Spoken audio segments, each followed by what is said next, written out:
pronouncements, last pronouncements in this parashat of the week. Last pronouncement from Moses. Last words, let's say, from Moses. And it took our attention that the last words were a shihat. There was a poem and a singing.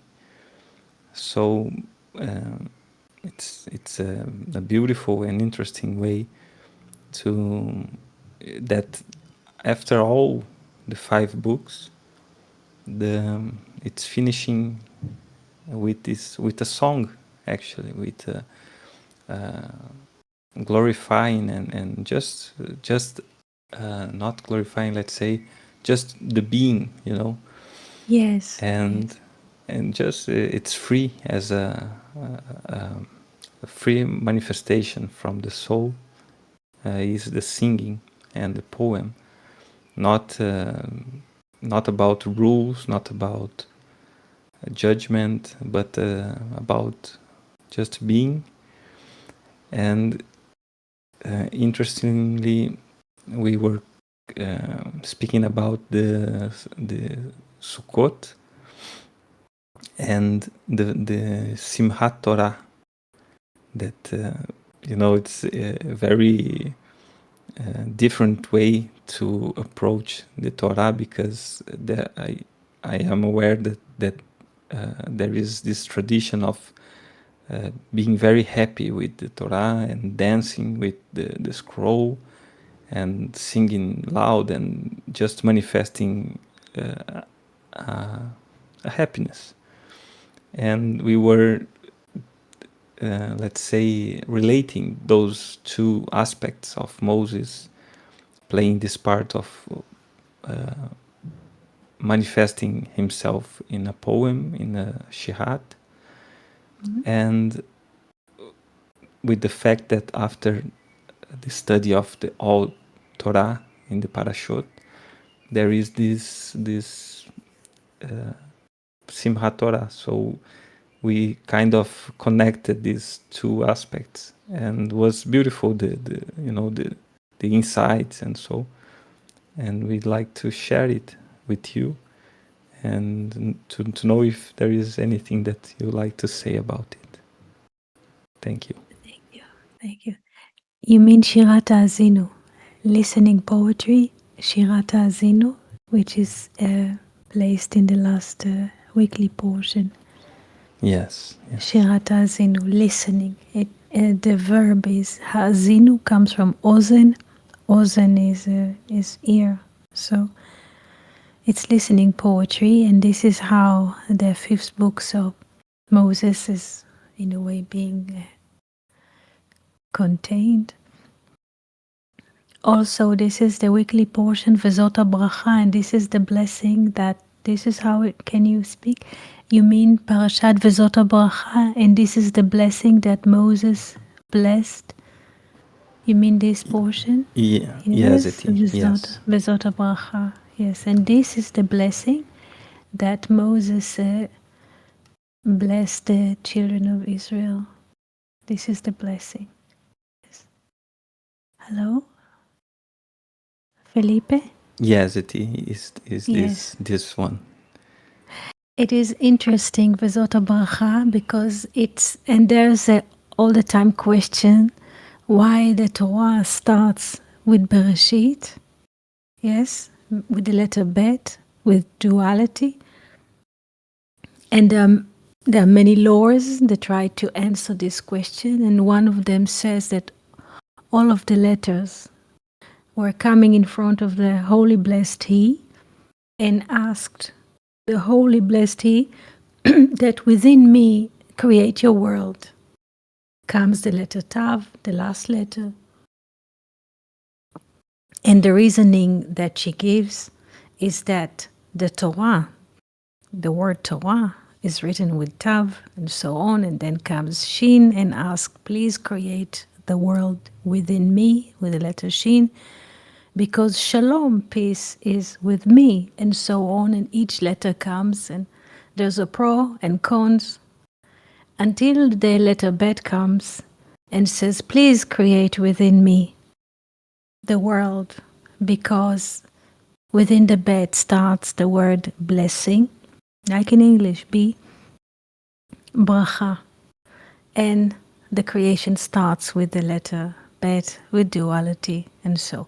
So the Bible starts with the letter bet, because the reasoning that the letter gives is blessing.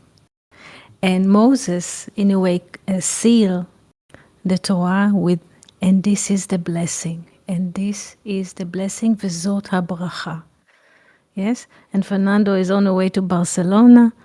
Yes, and yes, the meaning of Barcelona comes from Barsi. It's an ancient Phoenician colony that is named after Hannibal Barakat, and his Barakat, like in Hebrew, blessing. So the meaning of Barcelona is, if you look into it, is blessing. So bon voyage, Fernando. We wish you all. And it's interesting that it comes in this weekly portion, V'zot habracha. So it starts with a blessing, and sealed, the Torah is sealed with blessing and with the poetry of Ha'azinu, listening poetry. Once there's a listening, not listener, yes, listening, there's a great happiness. And it resonates with this, dancing with the Torah, with the scroll, singing. Yes, it's a very, very beautiful moment of the year, because it, in a way, beads all the days together into one necklace, and there's a beginning. In other words, there's no beginning or end. You see, it starts with the bet of Bereshit, yes, and also it, how do you say, seals with the blessing, yes. They say that the table, or the dining table, or the desk, I would say the dining table of a wise man is always covered. What does it mean? What does it mean? Does it mean about house decoration? Does the lore or the sages speaks about decorating houses, interior designing? What does it mean that the table of a wise student, what is a wise student? Is one who just sees before time and space. Yes, Talmid Chacham. What is Talmid Chacham?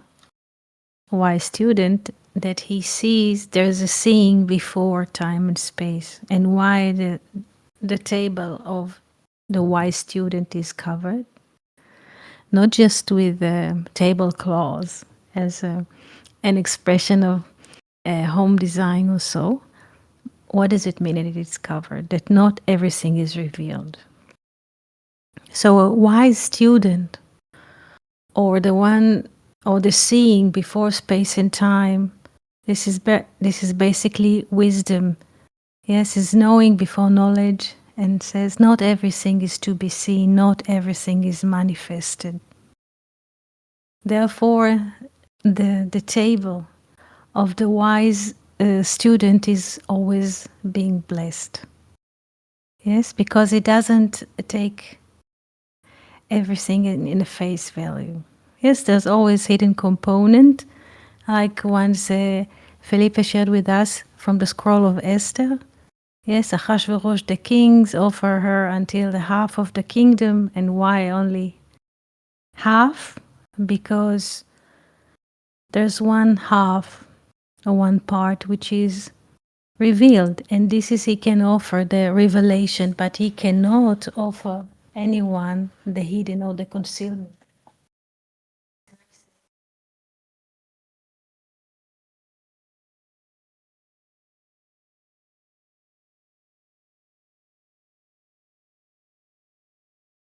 And in Simchat Torah, yes, the Torah is happy because there are human beings, and there's like appearance in space and time. This is the happiness of the Torah.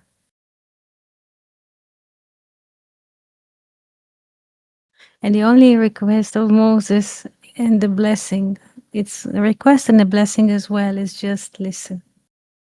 Don't see, because Shirat Ha'azinu, this is a listening poetry or listening poem, just listen. The eye, the human eye or any eye is built in this way that the eye can receive only direct light, information. And therefore, the brain transmit or translate everything is a linear or rational way, like from A to B to C to D. And this is what is being accepted inside of the processing is a very awkward picture of the world. And it is misleading. Therefore, Moses asked, listen, just listen, because from listening, we get a completely different input from the world. The way the ear is built, yes, our ears are built not in front like the eyes. The eyes, they are built inside, yes, the face just to open and directly, linearly, yes. Our ears are being put in the side of the head, yes. Yes, and like a snail, like a seashell, you know, when you walk on the shore and you can sometimes pick up seashell and you put the seashell on your ear, you can hear those beautiful echoes, the sounds inside. In the same manner, it's not for nothing that our ears are being put or located, yes, in the side of the head. Side, sad, yes, sad. Sad is side. I'm trying to write in Hebrew, but it's in your computer here, but maybe you can hear as well. Sad is a side, is also to hunt. It's not for nothing that our ears are located in the sides. Yes? From there we have Tzad Tzedek, justice, and Tzaddik. Tzaddik is not righteous, but to see through. So through the ear, or through the ears, which are located in the sides, and they are not built in a linear way. They are building like a seashell, like this infinite, how do you call it, curve. It is built in a certain way. It doesn't have like eyelids, open and close. It is always open, but the information that is being received there is in a curved way. It comes from the side. It's not direct. It's not linear. Therefore, it is complete. Therefore, Moses is blessing everyone with this Shirat Ha'azinu, with the poetry of listening. Just listen, because what we tend to, and everybody, it is built like this, that the eyes are widely open and there's information coming from the light and it's being processed as the absolute truth. And everything is being hooked after this. And it is misleading.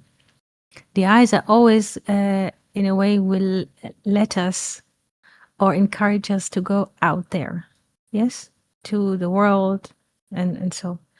The ear, in a way, is built in a different way. It is built not in front, in the side. It has a curve, yes, like a snail, like a seashell inside, and it's built in a way inside. Yes, what comes is. And the ears are always open, even when we sleep at night or rest. They're always open. It's interesting. It gives us a surround, full picture, more than the visualize. If we look into the story of Genesis, the story speaks about eye opening. The eye opening of Adam and Eve causes them to notice that they are naked. Maybe you remember this verse. Yes, and they notice that they are naked. They cannot be. What does it mean? What is this understanding or this realization of Adam and Eve? What is this realization? What is this? The ear or hearing does not give the sense of nudity or nakedness, but the eyes, they do. Please pay attention. What does it mean that they recognize that they're naked? Nothing can be put in a concept. Yes, nothing can be put in a concept. This is the meaning. Consciousness cannot be put in in any dressing.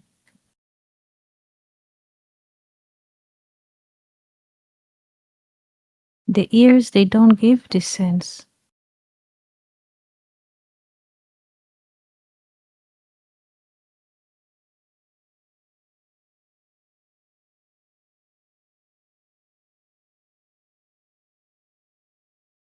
Therefore, the ear or the snail, yes, they resonates more with the infinite. There is something in hearing which is so soothing, yes, that any visualization cannot give it.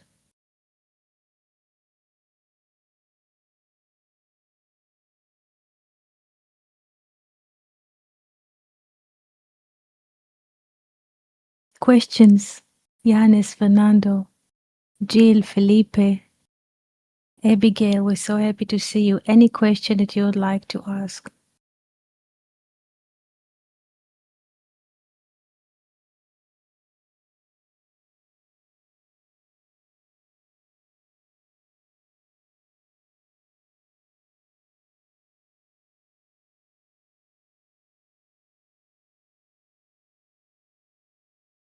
It is a beautiful atmosphere in those days because of many things, and then not because it is very quiet and also happy, and there's a relaxation from the hot. It's still hot, but there's less hours of light and so. And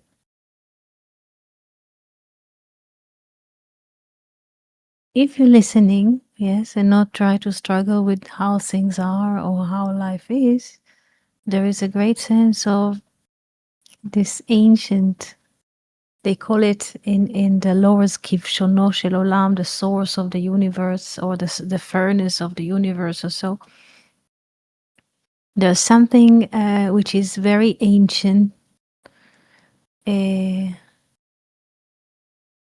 which is present as present, but it is ancient and present, yes, at the same time. And if you don't struggle and you try to break it, because it is happening that in different, let's say, junctions in life, people do not understand and they want to rebel. Also, they think it's religion, they think it's tradition, they relate to it as religion, as tradition, and so on. Because if it's a religion or tradition, you can undo, you can break it, and so. But listening to the air, to what is happening, you see that through the Torah, through this document, they're trying to deliver the sense of how things are or how life is without gossip, without interest. And so this is how life is. And this is how it is.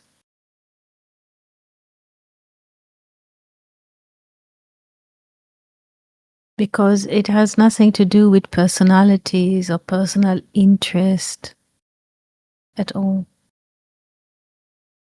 And it's not also an interpretation. For example, Philon of Alexandria speaks very interestingly about Yom Kippur. Philon sees Yom Kippur in the following way. He says, yes, Yom Kippur is happening in the 7th month of Tishrei, and it's the 10th day of the month. So he looks at the numbers 7 and 10, which he spoke a lot because his books also dealing with numbers and numbering as a system.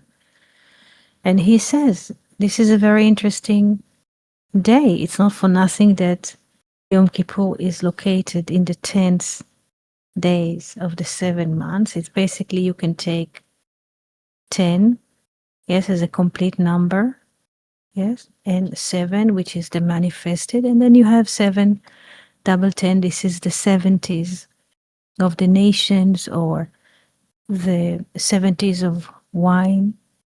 Yes, the gematria of wine in Hebrew yain is 70, and in these days, specifically in the 70s, yes, it's not, how shall I say, if you look at the structure, it is the 7th month and the 10th day. So it is, you can look at it as 7 times 10.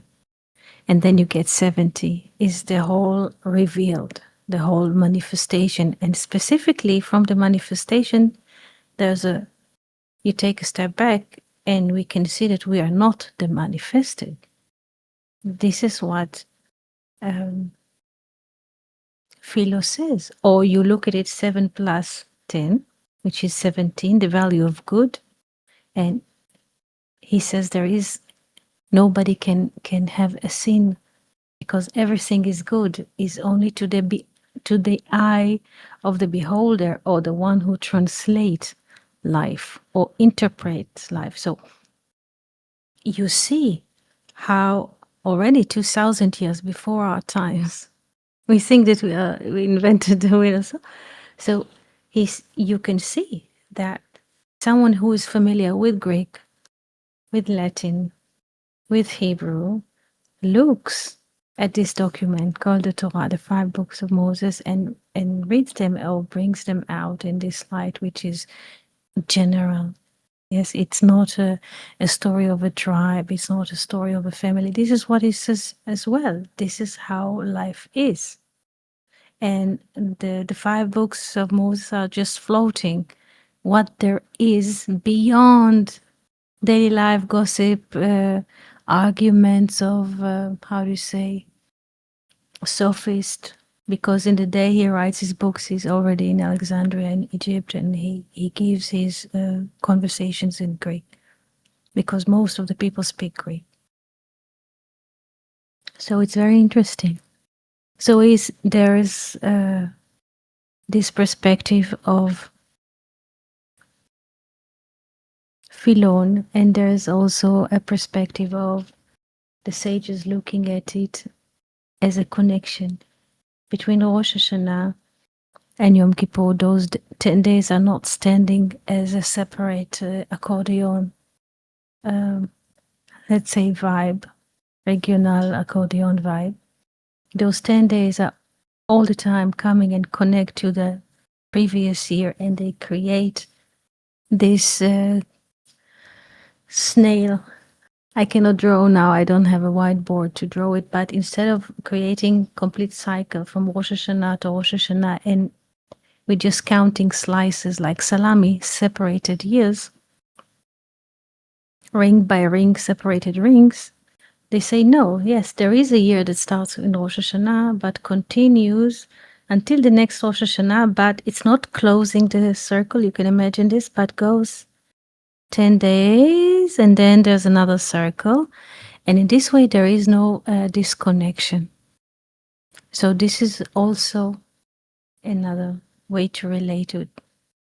There's also a relation to the time log, yes, because the lunar year is shorter, and they come with this idea of adding another month in the late part of the winter, which is Adar, Chodesh Adar, or March, and every 3, 2, or 4, remember, it depends on the counting, and they bring in another month.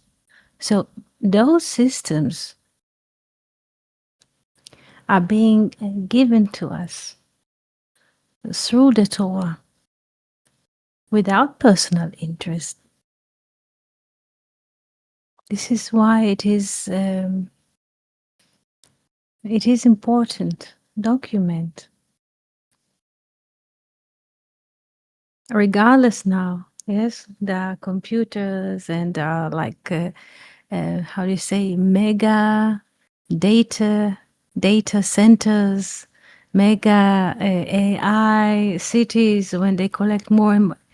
It is interesting, yes, because this is how life is, and it's so simple.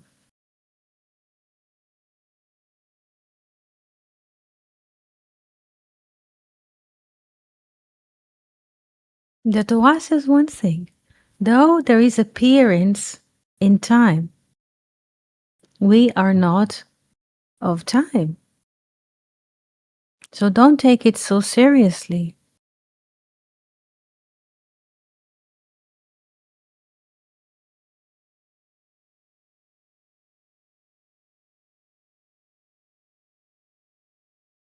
Questions?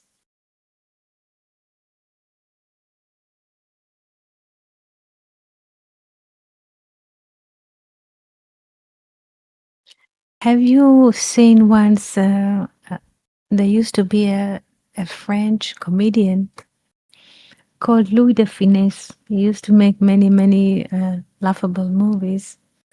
Louis de Funès, yes. And one of his movies, I don't remember at the moment the name of the movie.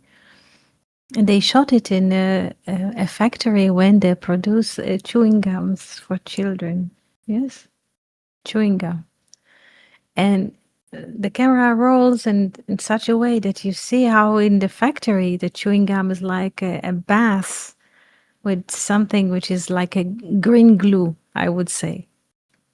And part of the laughter in the movie is that people are moving in the movie, they fall into this bathtub of a green blue, which is a chewing gum, and they try to walk. Yes, they try to walk, they try to move, but they are drowned in this gummy, the green gummy. They're all covered. You cannot. It's like men running in a nylon suit. You cannot see anything. Just figure tries to move and to push through the nylon. So you see, it's very funny. Everybody's laughing at this part because it's very laughable, and this is basically a very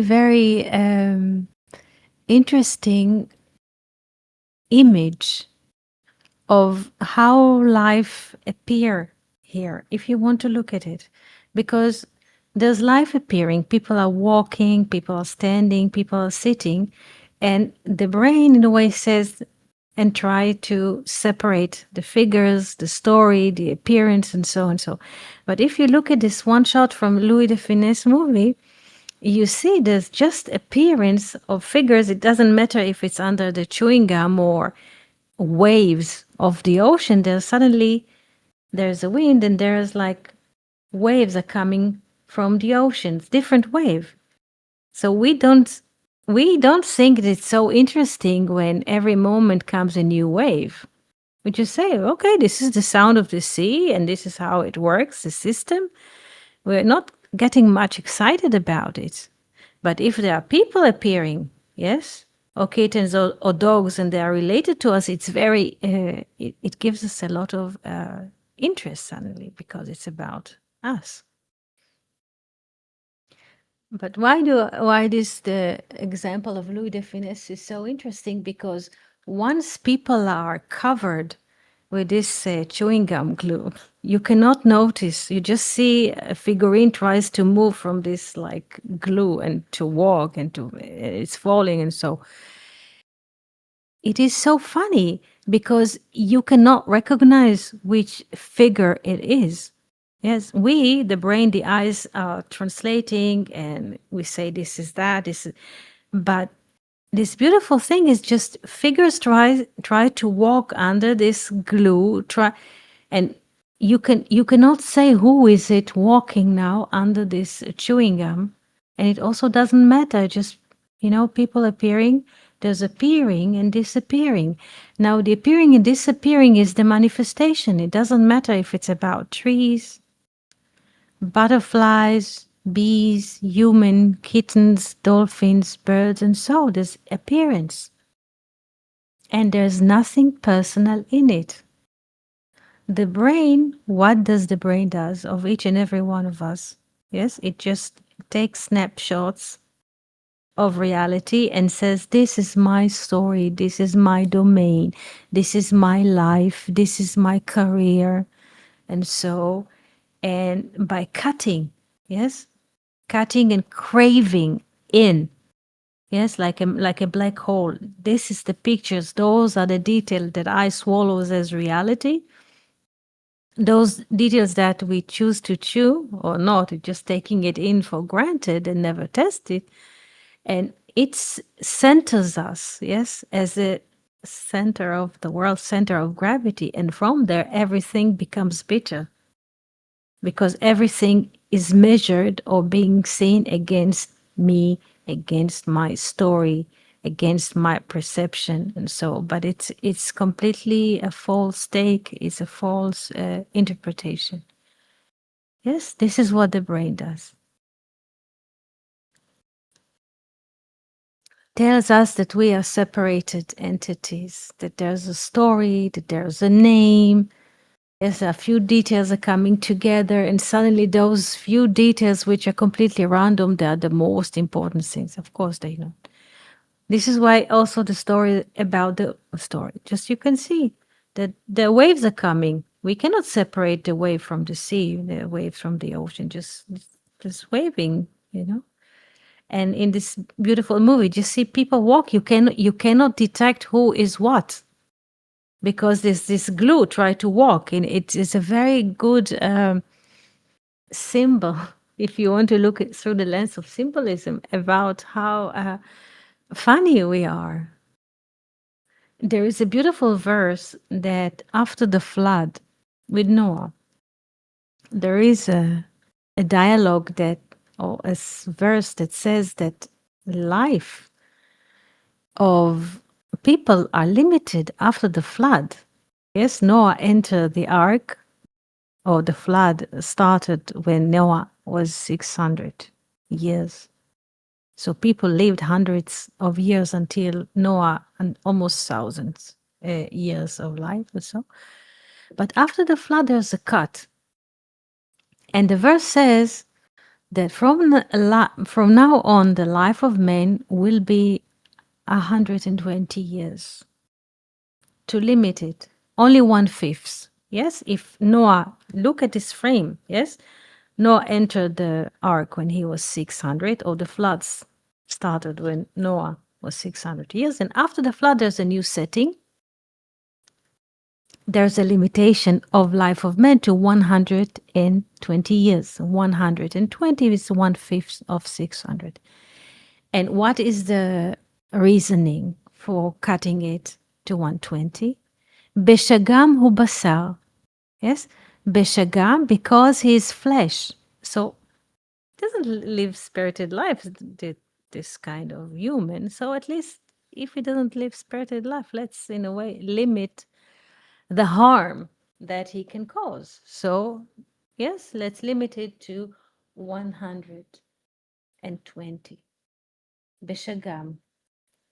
Always the sound of Beshagam reminds me this thing of chewing gum, because it is like, if you see this, how we think that we are like, I'm walking on the shore, I'm riding my bicycle, but it's just like, how do you say, a poor trial of people to walk out of the flesh.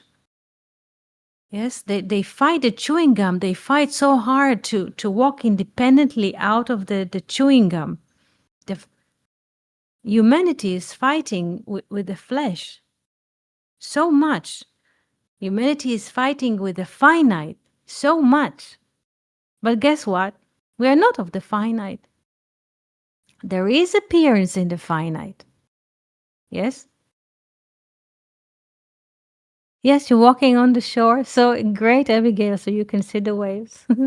We are like waves. There's appearance of a wave from the water. Suddenly there's a wind coming, spirit. Whoop. And there's you see a wave. Yes. Yes, but if it's if it's a human baby, it's a great wave. It gets a name, yes, and so on. But who cares about waves? They're coming, they're going. Yes. Beautiful. I'm sure. I'm sure.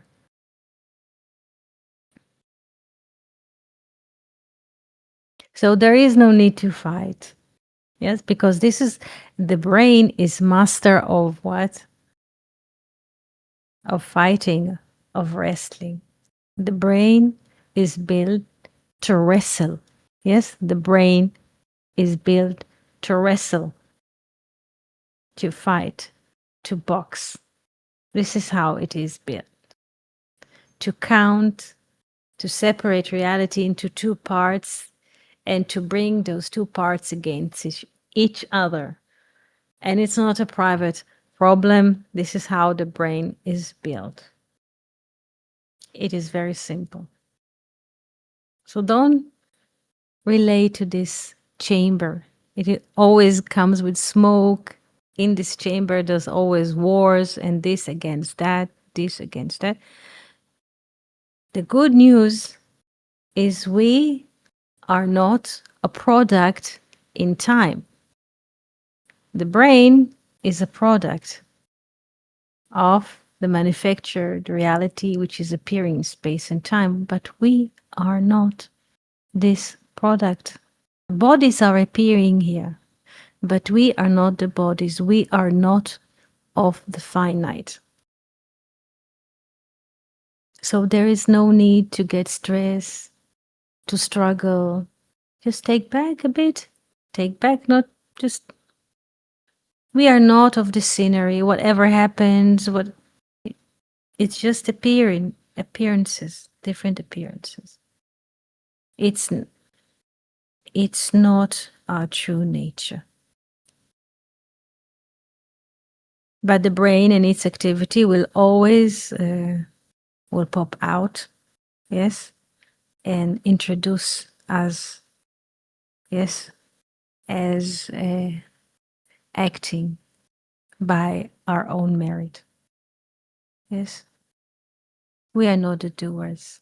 The brain will always stand with a flag and say, "You or I am the doer. Without me, you could not do anything." Yes, but don't eat it.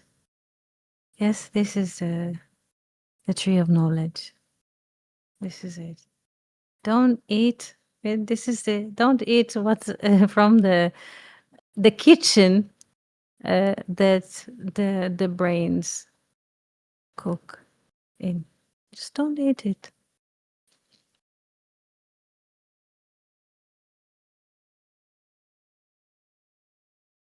Whatever the brains comes with as a story, it's a weaved story. It has intention to grab our attention out, out of the garden. Yes, out. This is the brain is already located outside of the garden. Yes, yes, outside of the soul. It is. Yes, and this is the picture that he shows us outside of the garden. You are a separated entity. You have your own career. You have your own life. Don't listen to it.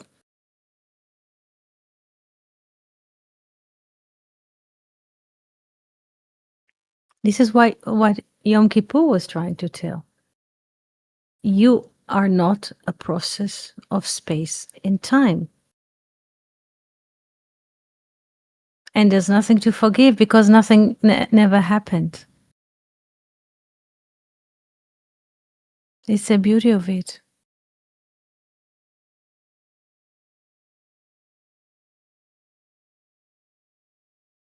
Any questions? Felipe, Fernando, Yanis, Jill, Abigail, any question? Any sharing that you would like to share?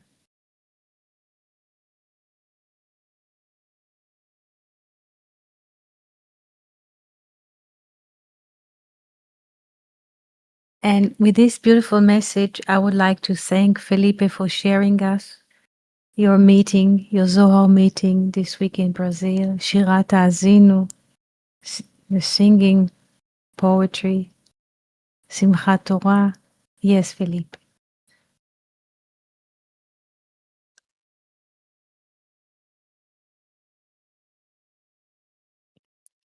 We would like to thank you, Eti.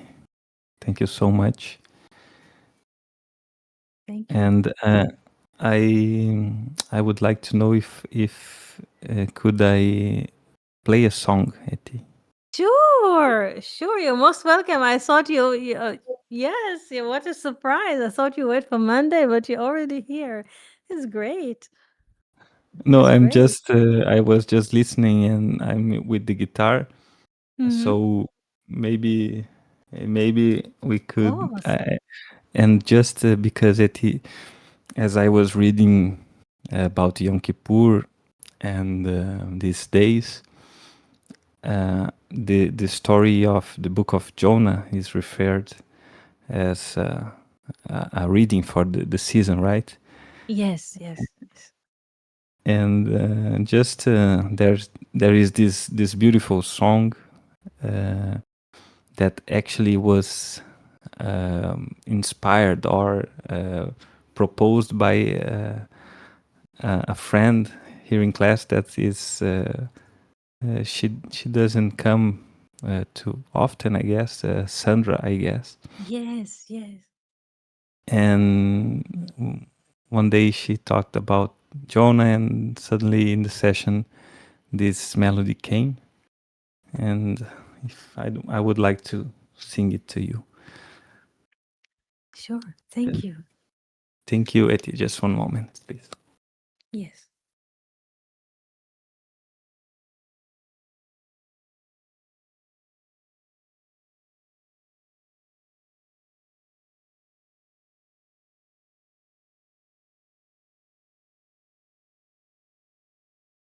It was Can you? Sandra from, yes, Sandra from Portland, Oregon, I believe. Yes, I guess. Yes.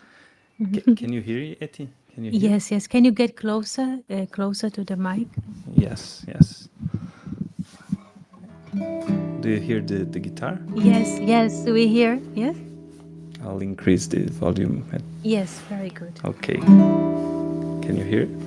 Yes, yes. Okay. So this is Jonah.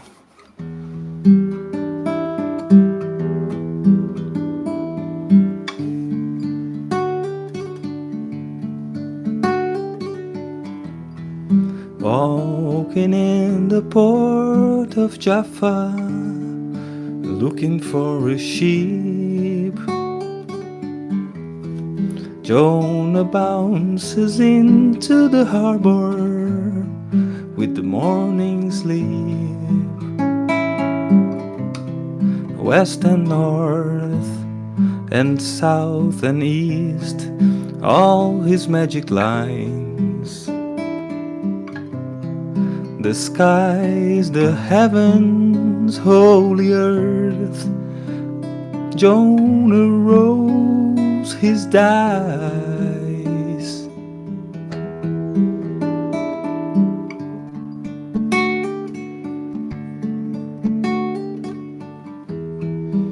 Walking in the port of Jaffa, looking for a sheep. Jonah bounces into the harbor with the morning sleep. Obeying to the galley's captain, in advance the field. To all sides of the creation, Jonah wants to flee. Jonah wants to flee. Jonah wants to flee.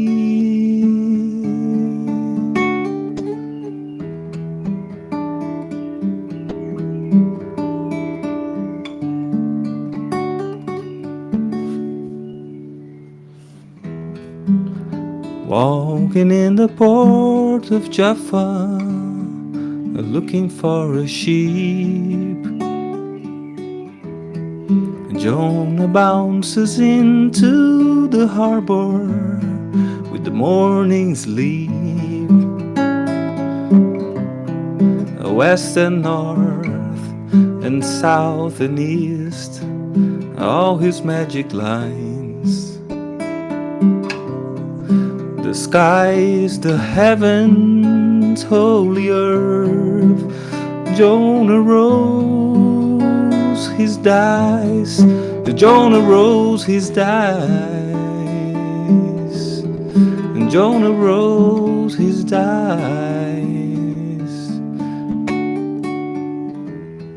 Jonah, Jonah, Jonah, Jonah, Jonah, Jonah, Jonah, Jonah.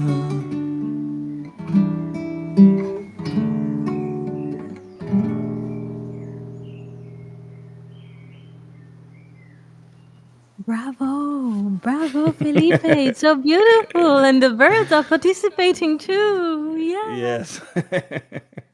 Thank It's you, so Eti. beautiful. Thank you, So dear friends. beautiful. It's amazing. Amazingly beautiful. Thank you so much, Felipe.